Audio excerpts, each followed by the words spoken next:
సంవత్సరాల తరబడి ఎన్ని మందులు వాడినా మీ మోకాల నొప్పులు తగ్గట్లేదా? ప్రాణ పెయిన్ క్లినిక్ లో అత్యాధునిక చికిత్స. 25 సార్ నా ఏజ్. మా ఇంట్లో మ్యాచెస్ చూసారు. 3 మ్యాచెస్ చూసారు సార్. ఫస్ట్ వచ్చి చూసారు, అమ్మాయి బాగుందని చెప్పేసి వెళ్ళిపోయారు సార్ వాళ్ళు. నెక్స్ట్ డే వచ్చేసి మాకు వద్దు అండి, సంబంధం క్యాన్సిల్ చేసుకున్నాం, మాకు వద్దని చెప్పేసి వాళ్ళు వెళ్ళిపోయారు సార్. రీజన్ ఏం చెప్పారు? రీజన్ ఏం చెప్పలేదు మేడం. అంటే మీరు నచ్చకపోవటము, లేకపోతే అనుకునే ఇచ్చిపుచ్చుకోటాలు నచ్చకపోవటం అట్లా ఏదో ఉంటది కదమ్మా. రీజన్ అయితే ఏం చెప్పలేదు. సెకండ్ వాళ్ళు వచ్చారు, అమ్మాయి బాగుంది, మాకు నచ్చింది అమ్మాయి, మేము ఒక 2 days లో చెప్తాం మీకు అని చెప్పేసి వాళ్ళు వెళ్ళిపోయారండి. లారీ ఈ సంబంధాలన్నీ ఎలా వస్తున్నాయి? మా పెద్దవాళ్ళ తరపున లేదంటే మ్యాట్రిమోనీ ద్వారానా? ఎలా వస్తున్నాయి ఈ సంబంధాలు? లేదు సార్, ఇదంతా పెద్దవాళ్ళు చూసిన సంబంధాలే సార్. పెద్దవాళ్ళు చూసిన సంబంధాలే. థర్డ్ వాళ్ళు కూడా వచ్చారు సార్. థర్డ్ వాళ్ళు కూడా వచ్చారు. వాళ్ళు వచ్చి చూసుకున్న తర్వాత అమ్మాయి నచ్చింది మాకు, ఈ అమ్మాయిని మేము 100% మా ఇంటి కోడలు చేసుకుంటామని చెప్పేసి బొట్టు పెట్టేసి వెళ్ళారు సార్. రైట్ అమ్మా. అలా వెళ్ళిన తర్వాత ఒక 2 days తర్వాత నేను కాల్ చేశాను. నేను కాల్ చేస్తే తను కాల్ లిఫ్ట్ చేయట్లేదు సార్. ఒక 3 times చేశాను, 5 times చేశాను, ఒక 10 times చేశాను సార్. అబ్బాయి కాల్ లిఫ్ట్ చేయట్లేదు. లాస్ట్ టైం చేద్దాము, ఎందుకు అనేది రీజన్ ఉండాలి కదా, కాల్ ఎందుకు లిఫ్ట్ చేయట్లేదు అని చెప్పేసి. బట్ నేను కాల్ చేశానండి. మళ్ళీ చేసిన తర్వాత ఆ పర్సన్ నాకు కాల్ అటెండ్ చేశారు. కొద్దిసేపు మాట్లాడిన తర్వాత తను మీకు చెప్తాను అన్న తర్వాత నేను ఏంటి అని అడిగాను. అడిగిన తర్వాత ఆ పర్సన్ చెప్పారు మాట, బట్ నీలాంటి క్యారెక్టర్ లేని అమ్మాయిని నేను మ్యారేజ్ చేసుకోనని చెప్పేసి చెప్పేశారు మేడం.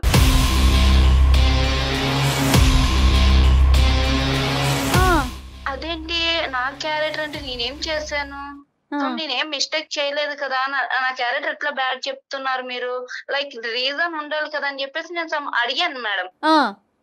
తను ఏం చెప్పారు అని అంటే, ఓకే నేను వీడియో పంపిస్తాను, చూసిన తర్వాత మాట్లాడండి అని. సరే నాకు వీడియో పంపియండి, నేను చూస్తానని చెప్పేసి నేను చూసాను సార్. ఓపెన్ చేసి చూసాను, అది చాలా టూ మచ్ గా ఉంది సార్ వీడియో. అంటే ఫేస్ నాది మేడం, కానీ బాడీ నాది కాదు మేడం. నా ఫొటోస్ అన్ని తీసుకొని న్యూడ్ వీడియో క్రియేట్ చేసి పంపించాడు మేడం అబ్బాయికి.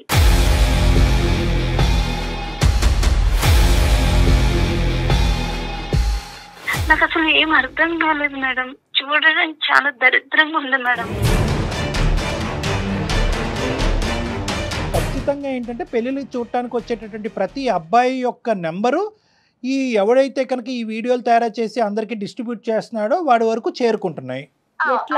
ఎవరి ద్వారా చేరుకుంటున్నాయి ఈ ఫోన్ నెంబర్లన్నీ కూడా? లైక్ నేను అబ్బాయిని అడిగాను మేడం, ఈ వీడియో ఎక్కడిదని అడిగితే తను ఒకటి నాది ఫారెన్ నెంబర్ ఒకటి పంపించాడు మేడం. నా ఫ్రెండ్ ఒక అబ్బాయి హ్యాకర్ ఉన్నాడు మేడం. లైక్ ఆ అబ్బాయికి ఈ నెంబర్ పంపిస్తే ఆ నెంబరు లైక్ అబ్బాయి చెప్పాడు మేడం, మన గ్రూప్ లోనే ఒక అబ్బాయిది అని చెప్పాడు మేడం. లైక్ నేను అడిగాను ఆ అబ్బాయిని, ఎవరు మన గ్రూప్ లో ఎవరు ఉన్నారంటే, అదే నిన్ను కాలేజ్ లో లవ్ చేస్తున్నా అని చెప్పి చేపట్టుకుంటే నువ్వు అబ్బాయిని కొట్టావు కదా అర్జున్ అని చెప్పేసి అబ్బాయి చెప్పాడు మేడం. అంటే నీ పాస్ట్ లో ఏమైనా ఒక లవ్ స్టోరీ ఏమైనా ఉందమ్మా? జస్ట్ ఫ్రెండ్షిప్స్ వరకేనా? ఓన్లీ ఫ్రెండ్స్ వరకే సార్, లవ్ స్టోరీ అనేది ఏం లేదు సార్. నా ఫ్రెండ్స్ గ్రూప్ లో అర్జున్ అనే పర్సన్ నాకు ప్రపోజ్ చేస్తే, లైక్ నా ఫ్రెండ్స్ అందరి ముందు ఇది కరెక్ట్ కాదు, నేను లవ్ చేయను, జస్ట్ నేను స్టడీ కోసం వచ్చినాను, ఏదన్నా మా పేరెంట్స్ చూసుకుంటారని చెప్పేసి మా ఇద్దరికి ఇష్యూ జరిగింది. తను నా చేపట్టుకోగా నేను కొట్టినాను మేడం, మా ఫ్రెండ్స్ అందరి ముందే కొట్టాను. సో వీడి స్నేహితుడుగానే వచ్చిన వాడు ఏంటంటే ఒక అడుగు ముందుకేసి లవ్ అనేటటువంటిది క్రియేట్ చేసేటప్పటికి చెయ్యి పట్టుకున్నాడు. అంటే చెయ్యి ఎందుకు పట్టుకున్నాడమ్మా? అంటే నేను నిన్ను లవ్ చేస్తున్నాను, నన్ను ఎందుకు రిజెక్ట్ చేస్తున్నావు, బట్ నేను లవ్ చేస్తున్నా అని చెప్పేసి తను చెప్పారు. కానీ అదే ఫస్ట్ టైం కదా, ఇది చాలా సార్లు చెప్పి నువ్వు రిజెక్ట్ చేస్తున్నట్టుగా ఎందుకు మాట్లాడుతున్నాడు?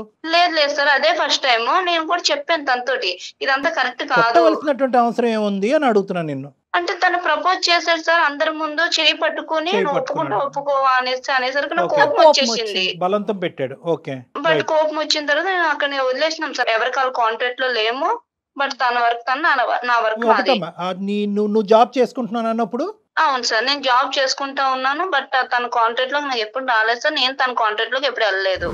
ఆ రోజు నేను ఆ అబ్బాయిని చంపదెబ్బ కొట్టినందుకు ఈ రోజు నా జీవితం మీద కొడుతున్నారు సార్. కానీ కొట్టిన తర్వాత ఇంకా వాడితో కమ్యూనికేషన్ లేదు, మీ ఇద్దరి మధ్యన తెగదెంపులు అయిపోయింది, మీ స్నేహం అనేది అక్కడితో ఎండ్ అయిపోయింది కదమ్మా? ఎండ్ అయిపోయింది సార్. నేను ఇంకా తన కాంటాక్ట్ లోకి వెళ్ళే తను నా కాంటాక్ట్ లోకి రాలేదు. కానీ వాళ్ళు ఇటువంటి కసి కోపం రగులుతుంది అన్నది ఎప్పుడు కూడా నువ్వు పసిగట్టలే కదా? లేదు సార్, అసలుకి నేను ఎక్స్పెక్ట్ కూడా చేయలేదు సార్ ఇట్లా ఇంకా జరుగుతుంది. వేరే ఫ్రెండ్స్ దగ్గర ఎవరి దగ్గర అయినా అతను ఏదైనా చెప్పటం కానీ నీ మీద ఇష్టం ఉన్నట్టు మాట్లాడటం కానీ అట్లా ఎప్పుడన్నా విన్నావా? అట్లా ఎప్పుడు నేను వినలేదు మేడం. అదే ఫైనల్, ఇంకా లాస్ట్ అదే మాకు. వీడు కాన్స్టెంట్ గా నువ్వు కొట్టిన కాడి నుంచి ఇప్పుడు వరకు నిన్ను ట్రాక్ చేస్తూనే ఉన్నాడు, కాన్స్టెంట్ ఎజెండాలో ఉన్నాడు వాడు. ఈ ప్రాబ్లమ్స్ నుంచి నేను బయట పడలేకపోతున్నా సార్. ఎందుకనంటే నాకు తన మీద ఎటువంటి ఇంట్రెస్ట్ లేదు, జస్ట్ ఫ్రెండ్ టూ లోనే వెళ్తున్నాను. కానీ మీరు ఏదో ఒకటి చేయండి సార్. కదమ్మా, పోలీస్ కంప్లైంట్ ఇవ్వచ్చు కదమ్మా. వీడు ఇంత ఏదో పనులు చేస్తున్నాడంటే ఇప్పుడు వీళ్ళు ముగ్గురు వరకు ట్రాన్స్ఫర్ చేశాడా, లేదంటే ఎంతమందికి ట్రాన్స్ఫర్ చేశాడు? ఆ కసి కోపంతో నాకు దక్కనటువంటి అమ్మాయి ఎవరికి దక్కకూడదనే కసితో నీ పరువు తీసి బహిరంగంగానే నేను చంపేస్తున్నాడు వీడు. లేదు సార్, మేము పోలీస్ కంప్లైంట్ ఇస్తామని మీకు తెలుసు కదా సార్. ఊర్లో ఉండే వాళ్ళకి పరువు పోతుంది అట్లా ఇట్లా. ఇప్పటికే ఆల్రెడీ నాకు సగం పోయినట్టు సార్. లేదమ్మా, ఇలాంటి వాటికన్నిటికి సైబర్ క్రైమ్లు అనే సంస్థలు ఉన్నాయమ్మా. చాలా గోప్యంగా గోప్యంగానే ఉంచుతారు, చాకచక్యంగా తీస్తారు.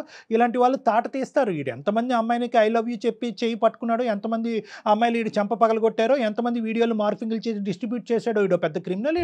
వీడికి పని పాట లేదు. నీలాంటి అమ్మాయిలు వెనకతలు పట్టము వశపరుచుకునేటటువంటి ప్రయత్నంలో మీరు లొంగకపోతే కనుక బ్లాక్మెయిల్ చేసి బహిరంగంగా వీళ్ళకి పరువు తీసేటటువంటి ప్రయత్నం చేయాలి. ఇది జీవితంతో చెలగాటం అమ్మ. ఇది నీ జీవితం, మీ కుటుంబం, మీ పరువు యొక్క చెలగాటం. నాకు ఏం చేయాలో కూడా అర్థం కావట్లేదు సార్. పేరెంట్స్ కి తెలిసిందమ్మా? పేరెంట్స్ కూడా పంపించాడు మేడం వీడియో. దరిద్రుడు. డాడీ వాళ్ళు నన్ను, అంటే డాడీ ముందుకు నేను వెళ్ళలేను కదా మేడం. అంటే అంత టూ మచ్ వన్ పిక్స్. మరి ఇంత మంచి వాళ్ళు ఏంటమ్మా? ఇంత అమాయకత్వం, ఇంత మంచితనం ఉంటే ఎలాగమ్మా? నీలాంటి పంపించాడటండి. వాడి యొక్క సైకాలజీ కంప్లీట్ గా క్రిమినల్ సైకాలజీ. ఇప్పుడు మార్ఫింగ్ అని నువ్వు చెప్పుకోవటమే కానీ సమాజం మార్ఫింగ్ అని ఎందుకంటే సమాజం ఆబ్వియస్లీ ఈ అమ్మాయి ఇలాంటి చెత్తకాటి పనులు అన్ని చేస్తుంది అనేటటువంటి ఉద్దేశంతో అనుకుంటారు కాబట్టి మీరు గొంతు మాట్లాడలేరు, మీరు పోలీస్ స్టేషన్ చుట్టూ తిరగలేరు కాబట్టి వాడు ఇలా రెచ్చిపోతున్నాడు వాడు.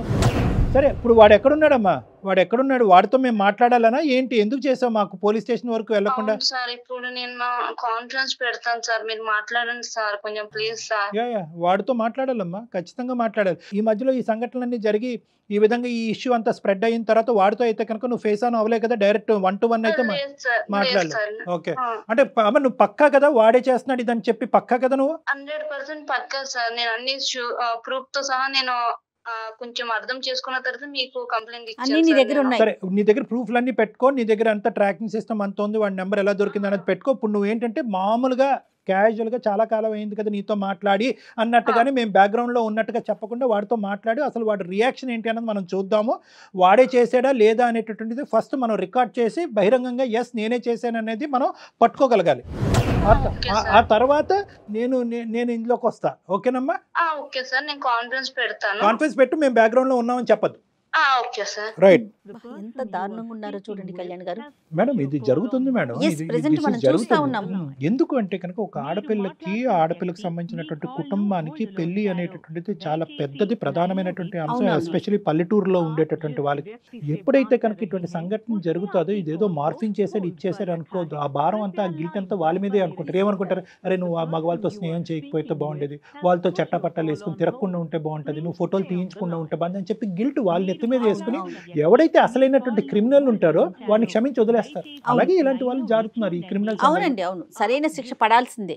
హలో, హాయ్ లహరి, ఎలా ఉన్నావు? అది 1 year తర్వాత ఫోన్ చేసావు, చాలా హ్యాపీగా ఉన్నా లహరి. ఇప్పుడుగా నా లవ్ యాక్సెప్ట్ చేసావా?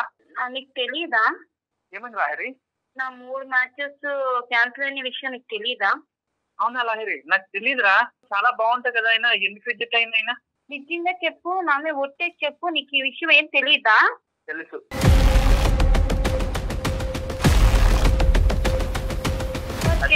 ఎందుకు చేసావు? నేను నిన్ను ఇష్టపడ్డా లహరి, నువ్వంటే నీకు అర్థమవుతుందా? నేను నిన్ను ఫ్రెండ్ ట్రూ లోనే చూసాను, లవర్ ట్రూ లో చూడలేదు. నన్ను ఎంత గలీజ్ గా నువ్వు చూపించావంటే 10 మందిలో నేను తిరగాలంటే నా మొహం మీద ఉమ్మేస్తున్నారు. అర్థమవుతుందా నీకు? నువ్వంటే ఇష్టమని నేను చెప్పాను, ఆ రోజు కాలేజ్ లో కొట్టాను నీకు, ఆ రోజే చెప్పాను నాకు ఇవన్నీ నచ్చవని. మళ్ళీ ఎందుకు? నువ్వంటే ఇష్టం లహరి. నిన్ను నేను తప్ప వేరే వాళ్ళు ఎవ్వరు చేసుకోవడానికి ఎందుకంటే నువ్వంటే నాకు ఇష్టం. ఇష్టం అంటే ఇద్దరు పర్సన్స్ ఉండాలి, ఒక్కరికే ఉండకూడదు ఇష్టం అంటే. లైక్ నేను ఎప్పుడు నేను అలా చూడలేదు, ఎందుకంటే నా లైఫ్ మొత్తం ఖరాబ్ అయిపోయింది. వాళ్ళు ముగ్గురు నన్ను ఎంత గలీజ్ గా మాట్లాడారు తెలుసా? ఫ్యామిలీ కూడా సఫర్ అవుతుంది నీ వల్ల. నిన్నైనా నువ్వు నాకు ఇష్టం లహరి, నీకోసమే నేను ఇదంతా చేస్తున్నా. మన ఇద్దరు హ్యాపీగా ఉందామని ఇదంతా చేస్తున్నా. 3 సంబంధాలు కాదు 30 సంబంధాలు వచ్చినా 3 లక్షల సంబంధాలు వచ్చినా నేను చెడకొడతా లహరి. ఎందుకంటే నువ్వు నాకు ఇష్టం, నువ్వు నాకే తప్ప ఎవ్వరికి వెళ్ళకూడదు, నువ్వు నాకే సొంతం.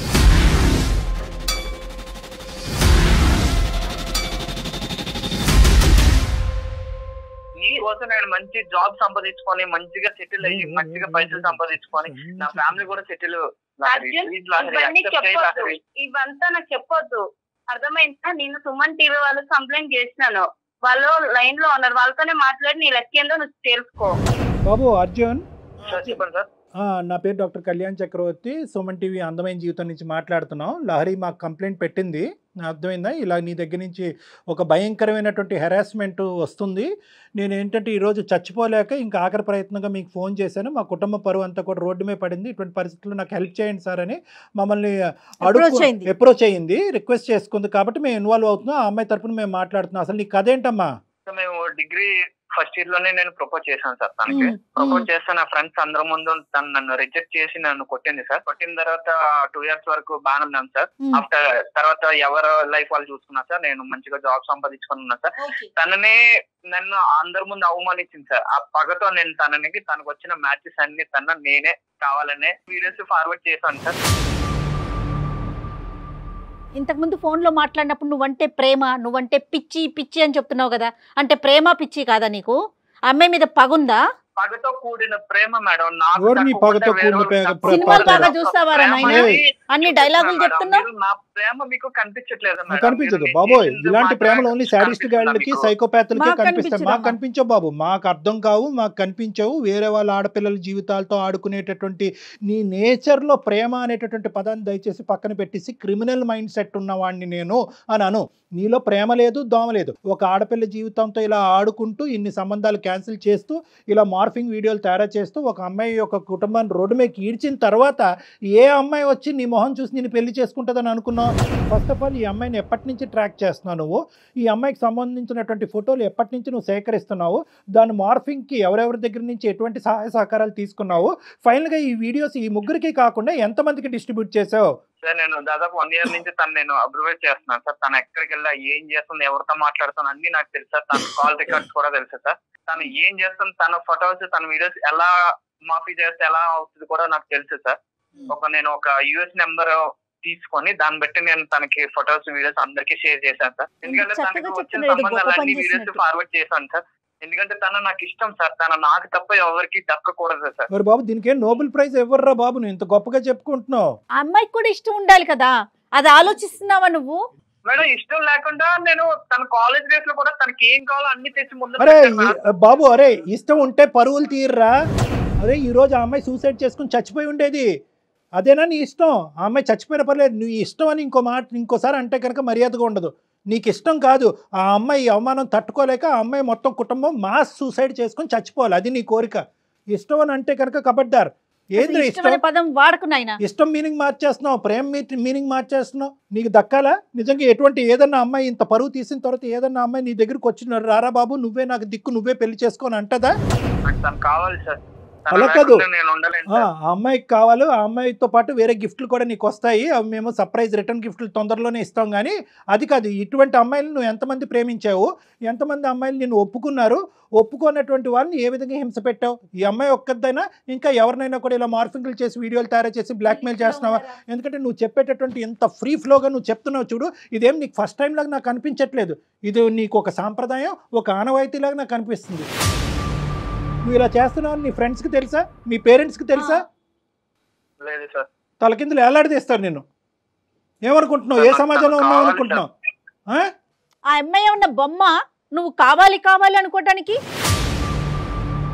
పంపించినటువంటి వాళ్ళు ఎంతమందికి డిస్ట్రిబ్యూట్ చేశారు? ఇప్పుడు ఏ వెబ్సైట్ ఓపెన్ చేసినా, ఏ సోషల్ మీడియా నెట్వర్క్ ఓపెన్ చేసినా కూడా ఈ అమ్మాయి యొక్క వీడియో బయటకు వస్తే కనుక మొత్తం అంతా కూడా వీళ్ళందరూ సూసైడ్ చేసుకుని చచ్చిపోవటం తప్ప ఇంకో దారి లేదు. ఆ ప్రాణాలు, ఆ పరువు కాపాడవలసినటువంటి బరువు బాధ్యత నువ్వు ఏదైతే ప్రేమ అంటున్నావో అది నీ భుజస్కంధాల మీద ఉంది. ఇప్పుడు నువ్వు అసలైనటువంటి ప్రేమికుడిగా ఇప్పటికైనా నిరూపించుకో. నిజం చెప్పు. సార్ నేను అది వీడియోస్ ఓన్లీ ముగ్గురు మ్యాచింగ్ వచ్చిన వాళ్ళకి మాత్రమే, వాళ్ళ ఫ్యామిలీకి మాత్రం పంపించాను సార్, ఇంకెవరికి పంపించలేదు సార్. ముగ్గురికి కూడా నేను రిక్వెస్ట్ చేశాను సార్, భయ్యా మీరు చూసి డిలీట్ చేయండి సార్, మీరు ఫార్వర్డ్ చేయకండి భయ్యా అని చెప్పాను సార్. అర్జున్ నమ్మొచ్చా? నిజమేనా నువ్వు చెప్పేది? నిజం మేడం, ప్రామిస్ మేడం. పేరెంట్స్ కి ఎందుకు ఫార్వర్డ్ చేసావు? ఆ అమ్మాయి పేరెంట్స్ కి ఎందుకు ఫార్వర్డ్ చేసావు? చేశానంటే సార్ వచ్చిన సంబంధాలు ఎవరు తీసుకోకుండా నన్ను చేసుకోవాలని ఒక ఇదిలో చేశాను సార్. సో అమ్మాయి క్యారెక్టర్ అసాసినేట్ చేస్తే కనుక ఆ తల్లిదండ్రులు నువ్వు పంపించిన వీడియోనే నమ్మేసి ఇంకా అమ్మాయికి సంబంధాలు కూడా తీసుకొచ్చేటటువంటి ప్రయత్నం కూడా చేయరనేటటువంటి ఆఖరి ప్రయత్నం ఇది, అంతేనా? మీరు కూడా కాలేజ్ డేస్ లోనే లవ్ చేసి ఉంటారు కదా సార్, ఇలాంటి సిచ్యువేషన్ మీకు వస్తే ఆమె దక్కని అన్నప్పుడు మీరు ఏం చేస్తారు సార్? బాబు నాది లవ్ స్టోరీయే, నేను లవ్ మ్యారేజే చేసుకున్నాను. కానీ నేను ప్రేమించినటువంటి అమ్మాయి ఒప్పుకున్న తర్వాతే నేను ప్రేమించి పెళ్లి చేసుకోవటం అనేది జరిగింది. కానీ అవతల వాళ్ళని హింస పెట్టి నరకయాతన పెట్టి పెళ్లి చేసుకోలేదు ఎవరు. దాన్ని ప్రేమ అని అనరు, దాన్ని ప్రేమ అనరు. ఇందాక అమ్మాయి అంది కదా సైకోపాత్ శాడిజం అంది కదా, అటువంటి సైకోపాత్ శాడిజం అనేది నువ్వు చూపెట్టావు అమ్మాయికి. ఈరోజు ఆ అమ్మాయి బయటకు వచ్చి చాలామంది ఆడపిల్లలు ఇలాంటి సన్నివేశాలు తట్టుకోలేక సూసైడ్ చేసుకుని చచ్చిపోతారు. ఆ అమ్మాయి మాకు ఫోన్ చేసింది. ఈరోజు ఆ అమ్మాయి బ్రతికి బయటపడటం అనేది వాళ్ళు తల్లిదండ్రులు చేసుకున్నటువంటి పూర్వజన్మ సుకృతం. నేను వాళ్ళ పేరెంట్స్తో కూడా తర్వాత మేము ఫోన్ చేసి మాట్లాడాలి. కానీ నువ్వు ఇంత పని చేశాక అసలు ఇలాంటి పని చేస్తే ఆ అమ్మాయి ఒప్పుకుంటుందని ఎలా అనుకున్నావు? నీకెవరిచ్చారు ఈ దరిద్రమైన సలహా? అయితే నీదేనా? ఏం లేదు, దిక్కు లేక ఒప్పుకుంటుందని అనుకున్నా, అంతే కదా. ప్రేమించి ఒప్పుకుంటుంది, ప్రేమను మళ్ళీ చిగురింపజేయాలనేటటువంటి ఉద్దేశం కాదు. ఆ అమ్మాయికి అన్ని ద్వారాలు మూసుకుంటే కనుక పెళ్ళి అనేది తప్పదు. కాబట్టి ఒక ఆడపిల్ల అక్కడ ఇంట్లో తల్లిదండ్రుల దగ్గర పోయింది, ఇక్కడ బయటకు వచ్చేటటువంటి సంబంధాల దగ్గర పోయింది. కాబట్టి ఒక ఆడపిల్లకి పెళ్ళి అంటే ఇంపార్టెంట్ కాబట్టి ఆ అమ్మాయి నమ్మి నీతో వస్తుందని, కానీ ప్రేమిస్తూ వస్తుందని అయితే మాత్రం నీకు 0.5% నమ్మకం కూడా లేదు, అంతే. నువ్వు చెయ్యి పట్టుకుంటేనే చెంప మీద కొట్టింది కదా, నువ్వు ఇలాంటి పని చేస్తే అసలు నిన్ను ఎలా యాక్సెప్ట్ చేస్తుంది అనుకున్నావు? నువ్వంటే అసహ్యం కలగదు? రేపొద్దున మీ ఇద్దరి మధ్యన ఓకే ఈ అమ్మాయి వచ్చింది మళ్ళీ నువ్వే కరెక్ట్ అని అనుకుంది, నిన్నే పెళ్లి చేసుకుంది. రేపొద్దున మీ ఇద్దరి మధ్యన ఏదైనా గొడవ వచ్చింది, ఈ అమ్మాయికి బుద్ధి చెప్పాలని చెప్పి ఇంకో 10 వీడియోలు నగ్నంగా స్నానం చేసే వీడియోలు తీసుకొచ్చి బహిరంగ పంపించవు అనేటువంటి నమ్మకం ఏంటి? ప్రేమిస్తే ప్రేమిస్తావు, లేదంటే పేక నరుగుతావు. అటువంటి క్యారెక్టర్ అనేది నీది ఇప్పుడు అర్థమైంది కదా. సో మేము తీసుకునేటటువంటి జాగ్రత్తలు మేము తీసుకునేటటువంటి ప్రయత్నం అయితే చేస్తాము. ఇది నీ చేతుల్లో అయితే లేదు, నీకు ఆ అమ్మాయి అయితే దక్కదు. కానీ పోలీసుల దగ్గర నుంచి మాత్రం గట్టిగా వాతలు అయితే మాత్రం దక్కుతాయి, అదైతే మాత్రం గ్యారంటీ. నువ్వేదో అమర ప్రేమికుడిని, నా ప్రేమని నమ్మండి, ఆ అమ్మాయిని నాకు ఇవ్వండి అంటే కనుక ఆ అమ్మాయిని ఇచ్చేది చచ్చేది ఏమీ లేదు. కానీ నీకు ఎటువంటి డోస్ పడాలో అటువంటి డోస్ ఖచ్చితంగా నీకు పడుతుంది, ఇదైతే మాత్రం గ్యారంటీ. సార్ ఈ రోజుల్లోనే లవ్ యాక్సెప్ట్ చేయకపోతే ఏం చేస్తున్నారు కూడా తెలుసు కదా సార్. ఈ రోజుల్లో ఎట్లా ఉన్నారో సార్, నేను తనని ఎలాంటి డిస్టర్బెన్స్ లేకుండా దూరం నుంచి నేను లవ్ చేస్తున్నాను సార్. తనకి ఏం కావాలో అన్ని కూడా తెచ్చి పెట్టాను సార్. తన బర్త్డే కూడా ఫస్ట్ విషెస్ కూడా నేనే చేశాను సార్. ఈ రోజులో ఏంటంటే లవ్ యాక్సెప్ట్ చేయకపోతే ఏం చేస్తున్నారో కూడా మీకు తెలుసు కదా సార్, ఎలా ఉన్నారు జనాలు. కానీ అలాంటిది తనకి ఎలాంటి హాని కలగకుండా నేను దూరంగా ఉండి తను లవ్ చేస్తున్నాను సార్. తనకి నచ్చిన జాబ్ నేను చేసుకుంటూ తనకి నచ్చిన ఇష్టంగా నేను ఉన్నాను సార్. సార్ మీరు ఏం చేసినా నాకు తనకు కావాలి సార్.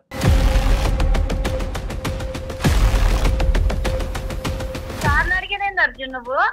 ఆ రోజు నువ్వు చేయబట్టుకున్నందుకే చెంప చెల్లు అనిపించాను, ఇంకా చెప్పుతో కొట్టలేదు, సంతోషించు. అదే మీ ఇంట్లో మీ అక్కకు మీ చెల్లిక జరిగితే ఇలాగే చేస్తావా? ఏం రియాక్ట్ అవ్వవా? నా లైఫ్ ఇబ్బందుల్లో ఉంది కాబట్టి నేను ఇప్పుడు నిన్ను అడుగుతున్నా అర్జున్, నా ప్లేస్ లో నువ్వు ఆలోచించు. రోడ్డు మీద కూడా వెళ్ళలేకపోతున్నా నేను, నువ్వు ఎదురుగుండా వస్తే నరకడం తప్ప ఇంకేం లేదు తెలుసా? నీలాంటి ఎదవని లవ్ చేసే కన్నా మా ఇంట్లో మా పేరెంట్స్ ఉండిపోవడం నయ్యం. నువ్వు ఫ్రెండ్ రా, అర్థమైందా? నా కొడుకు నువ్వు గానే నాకు ఎదురుగుండా కనిపిస్తుంది అనుకో, చీర్ పడేస్తా చెప్తున్నా.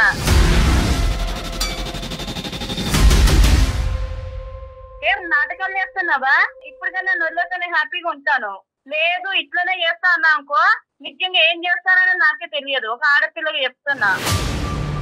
చాలా ఆ అమ్మాయి దగ్గర నుంచి వచ్చింది చాలా అని అన్నామే కానీ మా దగ్గర నుంచి వచ్చింది చాలా అనలేదు. మేము తీసుకునే పోయేటటువంటి స్టెప్స్ ఇంకా ఉంటాయి. ఎందుకంటే ఇక్కడతో మేము అయిపోతే కనుక ఆ అమ్మాయికి ఫ్యూచర్లో చాలా అన్యాయం జరగచ్చు. ఎందుకంటే నువ్వు ఎవరి వరకు స్ప్రెడ్ చేసావు అనేది మాకు నమ్మకం లేదు, ఆ ముగ్గురు ఇంకెవరికి స్ప్రెడ్ చేశారనేది మాకు నమ్మకం లేదు. థర్డ్ ఫేజ్లో ఏంటంటే ఆ తల్లిదండ్రులకు కూడా ఏం బాబు, ఎందుకంటే వాళ్ళు పల్లెటూరు వాళ్ళకు వాస్తవానికి తెలియదు, వాళ్ళ అమ్మాయి మీద నమ్మకం పోగొట్టుకున్నారు వాళ్ళు. సో వాళ్ళకి కూడా మేము ఫోన్ చేసి వాళ్ళతో మాట్లాడి, ఏమండి ఇది వాస్తవం కాదు, ఒక దరిద్రుడు చేసినటువంటి ఒక అన్యాయమైనటువంటి నీచమైనటువంటి పని అనే విధంగా వాళ్ళకి కూడా మేము సర్ది చెప్పాల్సినటువంటి అవసరం ఉంది. నీ ఫోన్ ఎక్కడున్నా చెప్పమ్మా చెప్పమ్మా. అర్జున్కి ఎలాంటి యాక్షన్ కూడా తీసుకోండి సార్, ఇలాంటి మాత్రం అసలు వదలొద్దు సార్. ఎందుకంటే నేనంటే ఇప్పుడు ట్రబుల్ అవుతున్నాను, నా ప్లేస్ లో ఇంకొకరు ట్రబుల్ అవ్వకూడదు. ఈ రోజు నన్ను వదిలేసినా కూడా రేపొద్దు ఇంకొక అమ్మాయి కూడా ఇక్కడనే అమర ప్రేమికుడు అనే లేబుల్ వెనకాతలో ఒక భయంకరమైనటువంటి శాడిజం చూపెట్టేటటువంటి మూర్ఖత్వ స్వభావం ఉన్నటువంటి వాళ్ళు వీళ్ళనైతే కనుక ఇట్టే వదలవమ్మా. ఒకప్పుడు నువ్వు వదిలి క్షమించండి అని అన్నా కూడా మేము వదిలేదే లేదు, ఎందుకంటే నీలాంటి ఆడపిల్లలు ఎంతమంది ఇక్కడ క్యూలో ఉన్నారు అనేది కూడా కనుక్కోవాల్సినటువంటి అవసరం ఉంది. ఆ బరువు బాధ్యత మేము తీసుకోవడానికి సిద్ధపడుతున్నాం అమ్మా. ఖచ్చితంగా ఖచ్చితంగా కళ్యాణ్ గారు, అమ్మాయి సిన్సియర్ గా ఫ్రెండ్ గానే ఫీల్ అయ్యిందని తెలుస్తోంది తన మాట. ఇంకా నువ్వు మాట్లాడు అర్జున్, నీకు ఇంకా మాట్లాడే అర్హతే లేదు. మాట్లాడే అర్హత లేదు. నువ్వు ఎక్కడికి తప్పించుకోవాల్సిన ప్రయత్నం చేసినా కూడా నిన్ను మాత్రం పట్టుకునే తీరుతాం మేము. అమ్మా నువ్వు జాగ్రత్తగా ఉండు, తర్వాత ఏం చేద్దాం అనేది మేము ఇది అయిపోయినాక ఒకసారి నీతో మాట్లాడతాను, సరేనా? సరే మేడం, సరే మేడం. ఇంకా అతనితో నువ్వు కాంటాక్ట్ లోకి వెళ్ళక తల్లి. జాగ్రత్త అమ్మా, సేఫ్ గా ఉండమ్మా నువ్వు. Okay sir. రైట్ రైట్ పెట్టండి సార్, ఇంకా అసలు అతనితో మాట్లాడాల్సిన అవసరం కూడా లేదు మనకి. చిచ్చి ఎంత ఘోరంగా ఉన్నారండి, ఎలా ఆలోచిస్తున్నారు? ఇమిడియట్ గా యాక్షన్ తీసుకోవాలి ఖచ్చితంగా కళ్యాణ్ గారు. వచ్చిన వాడు ఇంకా అమ్మాయి మీద ఇంకా ఏమైనా ఇప్పుడు మనం మాట్లాడినాక ఇంకొంచెం ఏదైనా అవ్వచ్చు కదా, వాడు డెఫినెట్ గా మాట్లాడదామండి. ఇమిడియట్ గా ఒక యాక్షన్ ఏదైనా తీసుకో. డెఫినెట్ గా అండి, డెఫినెట్ గా. రైట్ అండి, నమస్తే. సుమన్ టీవీలో మీ పర్సనల్ అండ్ బిజినెస్ ప్రమోషన్స్ కోసం కింది నెంబర్ కి కాంటాక్ట్ చేయండి.